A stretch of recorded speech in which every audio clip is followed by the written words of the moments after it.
My name is Anna Westbrook, and I run a public benefit corporation called Anna Westbrook Community Leadership. And I create social maltreatment response training programs, which means when something bad is happening and you need to know how to respond to it, that's what I help with. I use arts integrated training platforms because I think when you make something into a song and a dance, it emotionally engages people. It helps them remember things. And the target problem that I'm addressing with my community is sexual maltreatment. My responses to problems are organized under character-based brands. I like to create imaginary people, and we learn how to respond to those people, and then we can apply it to our real people. The current brand we're using is called Isabel and the Runaway Train, and it is a jazz folk musical that helps people talk about sexual maltreatment and mental health. And the reason that we do that is we want to be able to support survivors.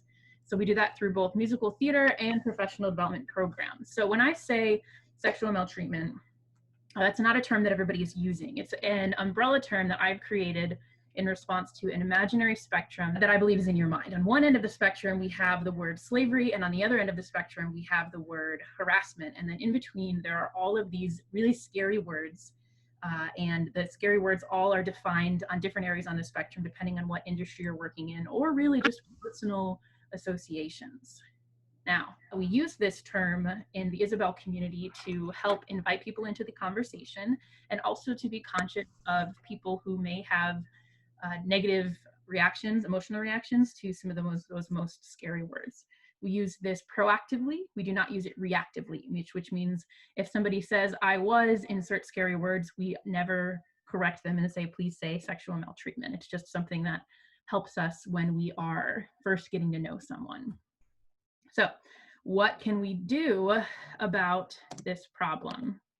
Well, there is an existing solution that is present in the mind of your average person. And the idea is that if we find the right definition of the act somewhere on this spectrum, then we can filter it through an appropriate filter of justice and then get something that looks like justice. And justice we usually associate with some sort of retribution for the person who's done harm, with some sort of emotional support or care for the person who has had the negative experience, and then also some sort of legislative change that will help us to prevent this from happening to others. And that's all very nice, and it would be great if that were happening. However, many of you know the spectrum is subjective and the flow chart is flawed.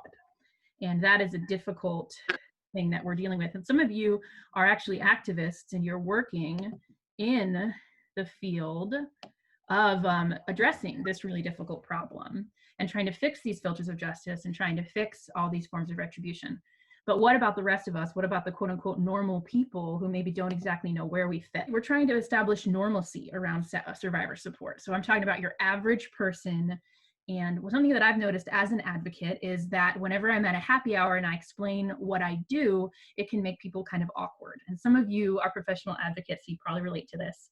And some of you may have been at a happy hour or coffee hour and had somebody say that they have a really intense job and not known what to say to them. So this next step can actually help you to avoid that awkwardness, because this flowchart can show you some questions that you can ask.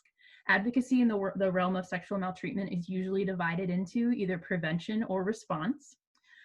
So you can ask the advocate if they say that they work in sexual maltreatment or abuse.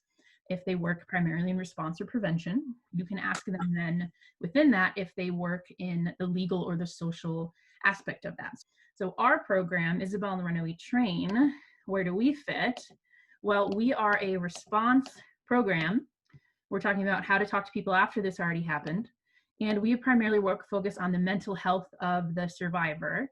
And that's where we camp out. But we believe that if we can make it normal to know how to support the mental health of the survivor, then those survivors are going to find their place in all of these different activism roles, and the friends of the survivors will find their place.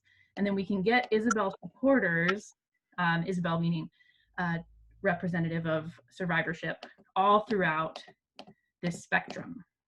So you fit within this program because you are at the end of this program going to be Isabel certified. And what that means is that if Isabel were real, I would let you talk to her.